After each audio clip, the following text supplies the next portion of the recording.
To get the most out of your Vicks Sinus Inhaler, follow these helpful instructions. To start, unlock the top housing from the base by turning it counterclockwise, and fill the reservoir with 2.5 tablespoons of water, being careful not to fill past the max fill line. Next, replace the top housing over the base and lock by aligning the arrow with the lock symbol. Place the mask over the top housing. To use Vicks VapoPads, gently slide out the VapoPad tray located in the back of the unit.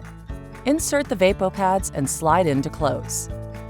Be sure to place the steam inhaler on a flat, stable, waterproof, and heat-resistant surface before plugging it in. Press the switch to the on position and wait 5 to 7 minutes for the Vicks Sinus Inhaler to produce steam. Place your face a few inches from the mask and breathe normally through your nose and mouth. The steam will travel through your nasal and throat passages to help alleviate your symptoms. To adjust the steam intensity, move the steam disc controls clockwise for more steam and counterclockwise for less steam. Get comfort and relief from colds and allergies with the Vicks Sinus Inhaler. For more information or to purchase accessories, visit VicksHumidifiers.com.